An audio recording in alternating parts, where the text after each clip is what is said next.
Saludos y bienvenidos al curso de análisis no lineal de estructura. Yo soy su instructor Manuel Col. Lo que vamos a hacer ahora es una última explicación, en este caso del fiber hinge, porque en realidad pues nosotros dimos una clase donde hablábamos de los elementos de fibra, que es usando, yo les enseñé, ¿verdad? Les puse como referencia una tesis de un modelo de fibra propuesto. Y les hablé, ¿verdad?, de que SAP 2000 y CSI pues tienen los hinges de fibra, pero son hinges, ¿verdad? Son rótulas, o sea que los concentra en un segmento. Y EITAPS, que tiene un modelo muy bueno para paredes que se comportan en flexión, pues tiene básicamente lo mismo, pero en paredes. Y pues, de la manera que yo lo expliqué en la clase en vivo, ¿verdad? Pues era como yo entendí, inclusive quizás en la clase grabada lo mencioné sin dar mucho detalle, pero básicamente el hinge de fibra es similar al elemento de fibra en el sentido de que estudia una sección fibra por fibra, con las propiedades de los materiales, y en eso estábamos claros. Yo lo que entendía, y como lo expliqué en la clase grabada, y lo voy a explicar ahora, ¿verdad? Vamos a recordar cómo nosotros modelamos la no linealidad aproximada concentrándola en un resorte.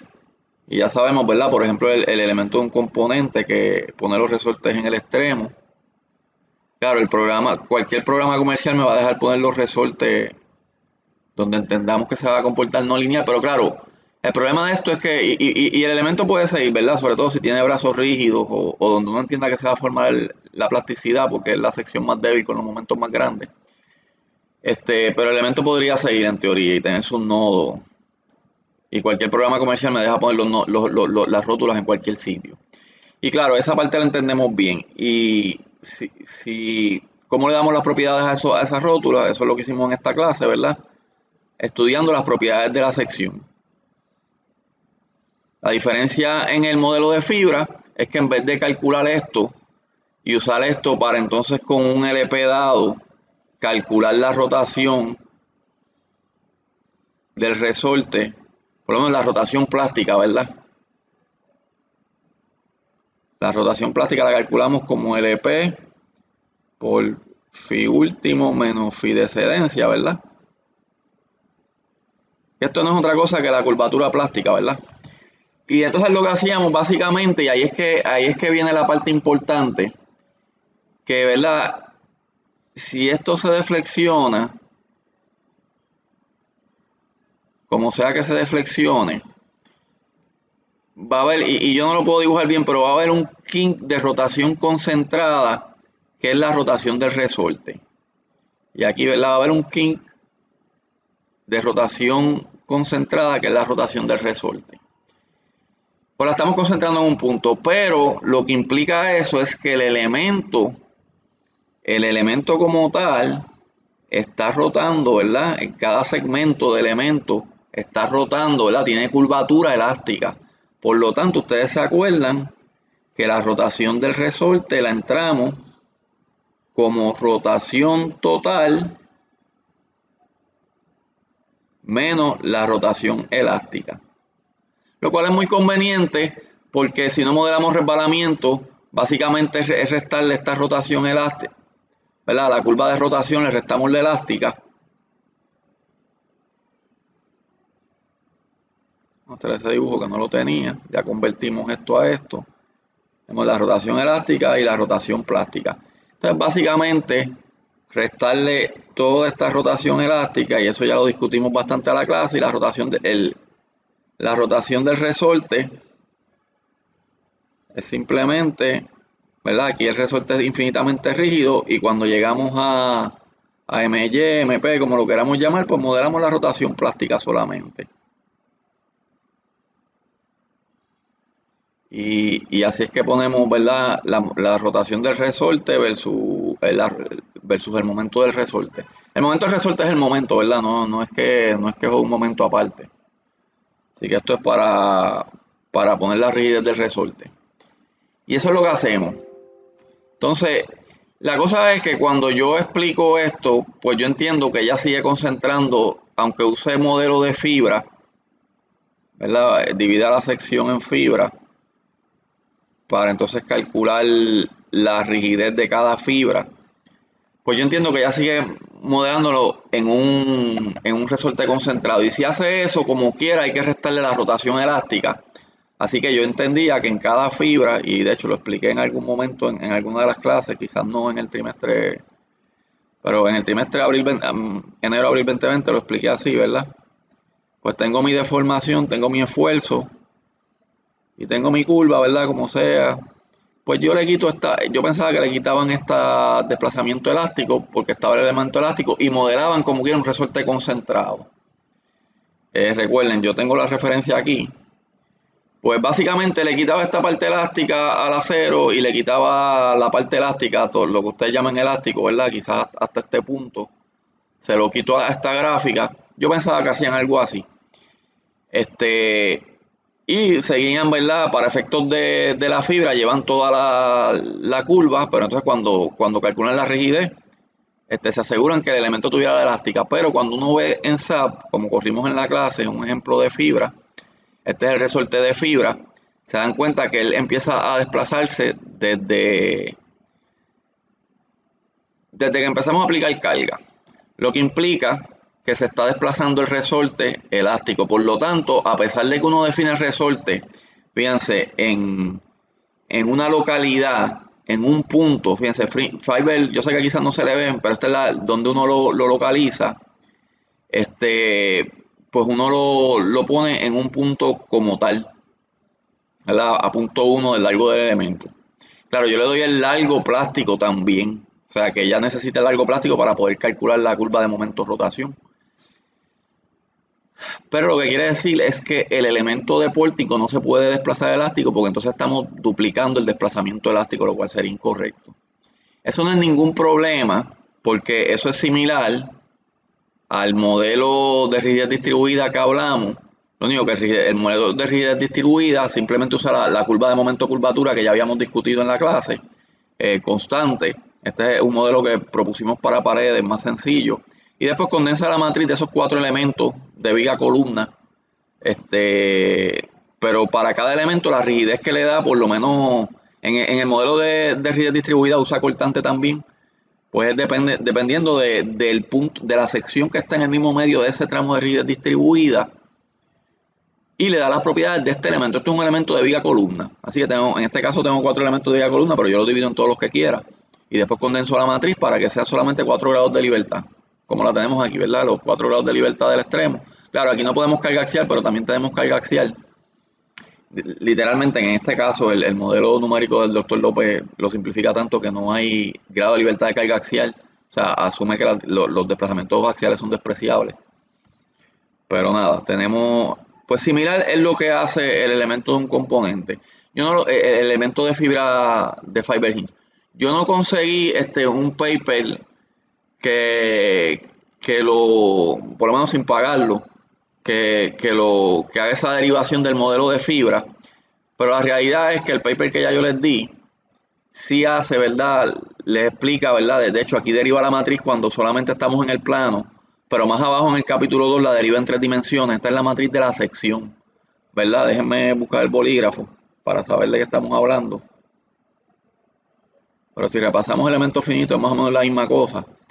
Primero, bueno, tengo curvatura segundo, así que este es el grado de libertad de formación y este es el grado de libertad de curvatura. Ellos le llaman X, nosotros típicamente le llamamos phi. Y verdad, aquí sería entonces carga axial y momento. Entonces, ¿verdad? Carga axial y momento sería igual a la matriz de rigidez por este vector. Y claro, lo que estamos diciendo, déjenme quitar el lápiz ahora, se va a borrar.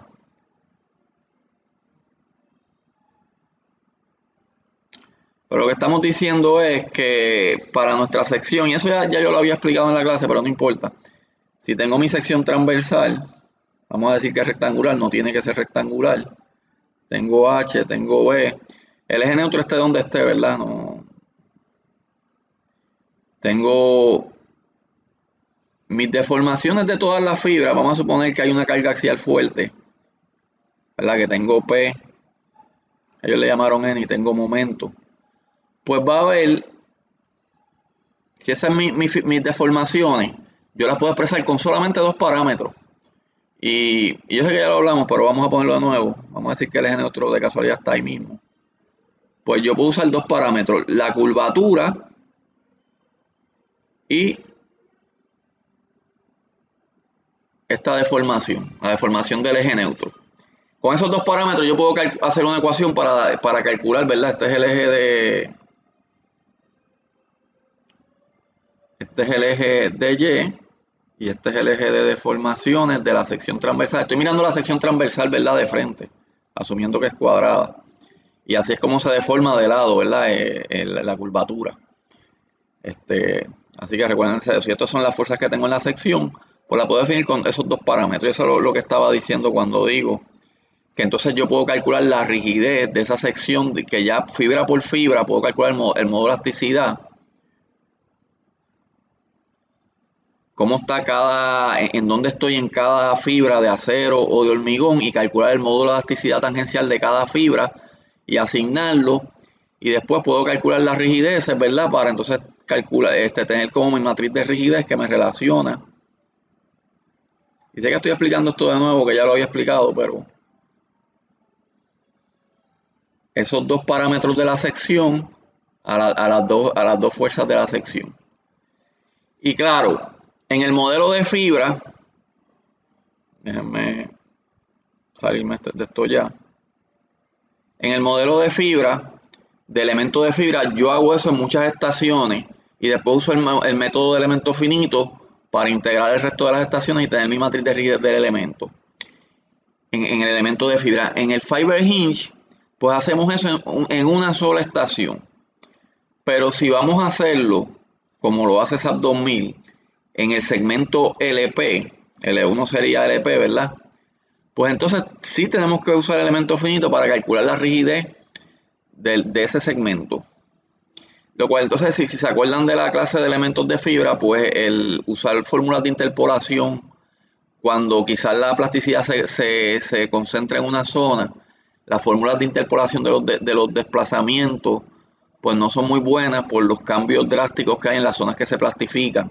Ahora, si estamos haciéndolo solamente en la zona de la articulación plástica y estamos diciendo que toda esa zona es constante porque estamos asumiendo que estamos solamente en la sección monitoreada y todo es constante en esa sección, pues ya las fórmulas de interpolación funcionan, así que no tenemos que ir al método de flexibilidad que habíamos explicado en este caso, de hecho el que explica esta tesis, que es un método recomendado. Esta tesis en el repaso de literatura sí explica el método usando las fórmulas de interpolación de rigidez. Y podríamos usar esas mismas, de hecho él no las pone, déjenme asegurarme. Él nos pone aquí las fórmulas de interpolación. Esto es solamente carga axial y flexión, ¿verdad? Pero pues podemos añadirle los términos cortantes a la ecuación de rigidez. Y solamente en el plano, pero podemos hacerlo también tridimensional, ¿verdad? Con momento en la otra dirección también. Y esta matriz que ellos le llaman con una rayita arriba, es básicamente la matriz B que nos da la relación entre desplazamiento y, en este caso, deformación normal y curvatura, ¿verdad? Que sabemos que es la primera derivada del desplazamiento longitudinal. Y en el caso de la curvatura sabemos que se relaciona a la segunda derivada del desplazamiento transversal. Esa es teoría de Vigas, ¿verdad? Se lo pueden repasar en cualquier... Esto no es una clase de elementos finitos, by the way, pero... Y nada, entonces podemos calcular la matriz de rigidez de ese segmento directamente, ¿verdad? No tenemos que hacer como si se recuerdan de la clase de elementos de fibra, pues íbamos a un método de flexibilidad que era más eficiente por el problema de las fórmulas de interpolación. En este caso estamos asumiendo, ¿verdad? Yendo otra vez a esta referencia, que el segmento que plastifica es constante. Y eso tiene que ser lo que hace SAP 2000 para entonces quitar el elemento elástico de esta zona plástica. Mi única duda que surgía entonces si trabaja así es porque yo solamente doy un largo plástico y la rigidez en un punto. Como ella sabe que no estoy entrando en la zona rígida de la conexión o en la zona plástica, ella lo puede hacer automático, ¿verdad? Si yo definí una zona rígida o si estoy en el borde del extremo del elemento, o sea, si yo defino ese nodo aquí, no es tan difícil para el programa decir, pues el uso del elemento plástico hacia acá, y si defino el elemento plástico aquí, pues uso el elemento plástico para acá, y si hay un brazo rígido y lo pongo aquí, pues entonces ya puede saber que usa el elemento plástico para acá, y lo mismo al final del elemento. Pero no lo especifica como tal, ¿verdad? No tiene el control de especificar dónde está cuál es el segmento. No debe ser fácil para ella estimarlo, ¿verdad? Si está programado, pero no lo dice como tal. Básicamente lo ponemos en un punto, y por eso es que yo asumía que ya lo que hacía era un resorte plástico que la concentre en un punto como lo hacemos normalmente. Pero basado en ver los resultados del elemento de fibra, definitivamente tiene que hacer un segmento. Tengo que decirle que este paper, yo se los pongo en la plataforma, el link. Este paper usa el modelo de fibra, lo mejora, ¿verdad? Y para condensar la matriz de rigidez, curiosamente, usa una referencia de uno de los ingenieros estructurales, ¿verdad? Edward Wilson. Y pues yo supongo que quizás el modelo de fibra que usa es el mismo que usa Edward Wilson, que entonces lo más probable es el que usó CSI, ¿verdad? Que ellos tienen un libro de referencia de la teoría de él. Lamentablemente yo no tengo copia del libro presente aquí porque la tengo en la oficina y pues estamos el día que estoy grabando la clase es cuando estamos en la cuarentena del coronavirus, del virus, del COVID-19, ¿verdad?